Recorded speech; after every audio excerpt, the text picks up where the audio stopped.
So 14 is the trickiest of the 3/4 crowns. Yeah. Notice that you have to reduce the proximal looking from the lingual. And if you're looking from the lingual, you have to, as I was indicating before, turn the patient to the left, or to the right, put the mirror on the lingual side and look along that direction over the handpiece. Now when we're making the grooves, we'll switch right over to the 170L. 170L is here. Okay. Very useful burr. Yeah. Okay, so what I want to do is I want to see the angulation lingually, and I want to see the angulation axially in the gingival position. So I'm looking in the mirror, so I can see the axial taper in the gingival position. I'm looking along the arch. I can see the angulation lingually. And I just push on the pedal. If I can get the pedal to work. Okay. Because I'm looking along the arch, I'm looking perpendicular to the arch.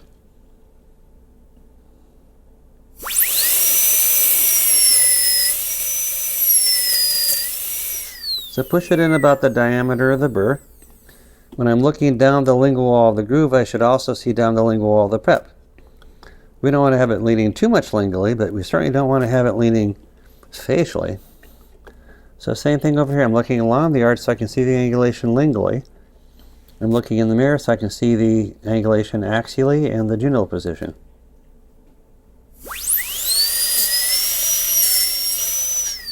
So about the diameter of the burr inward. So I can see each of the lingual walls of those two grooves about the same way, and I can see the lingual wall over here. Okay, so now I need to cut the rest of the way out into these embrasures. So on the distal side over here, I'm going to put the burr back in the groove. I'm going to bring the burr to the top. I'm going to lean the burr facially a little bit. And I'm going to cut from the outside, from the inside out toward my eye. I'm going to cut outward a little bit more than that. I want to get some clearance I want to get access to that margin for burnishing. I'll cut it about here. I'm sorry?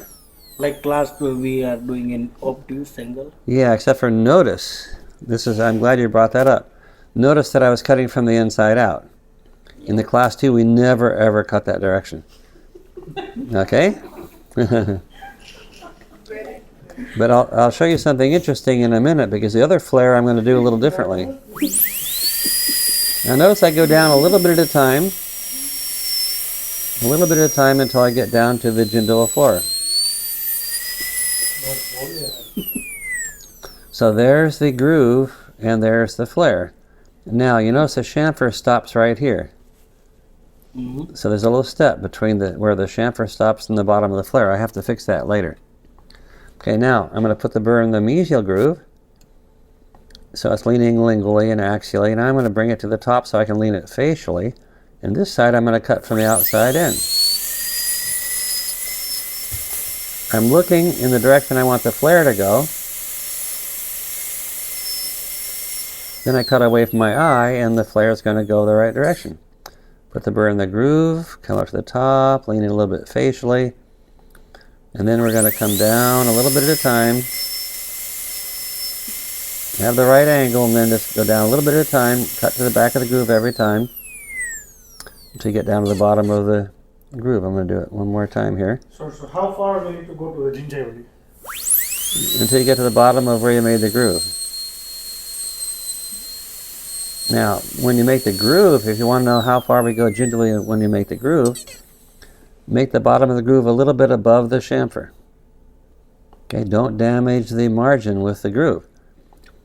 When you make the flare, there's going to be a little step that we have to get rid of. We'll talk about how to do that in a minute. I'm going to recut this a little bit.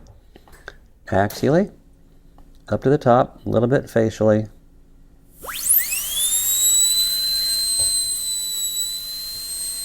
Outside in, go down a little bit at a time. Keep the angle the same until you get down to the bottom. Okay, there's the flat flare. Now I cut a little bit there, so I'm going to smooth up the gingival area with a special burr. Nope. Here, proximal. Nope. It's the 282, which we haven't used yet. So it's a lot like the 877, but it's a carbide burr. And it works very nicely. I can put it against the flare right here and cut down the flare. Let's see. Let me get the right position here. So I come down the flare into that little step and then gently polish off that little step to make the chamfer join the bottom of the flare smoothly. That's all we're going to do. Once we get rid of the step, we're in good shape. We have smooth, continuous margins. वो equal कर देना है. Yeah, my Hindi's a little weak.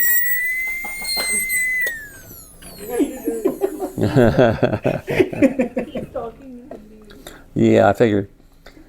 Okay, so now you see the bottom of the flare and the chamfer join smoothly.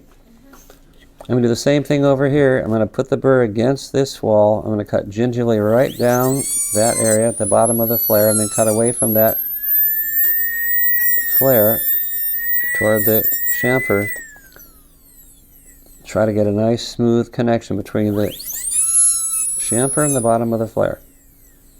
There's still a little step at the bottom, but we do have the chamfer is smoothly connecting into the flare now.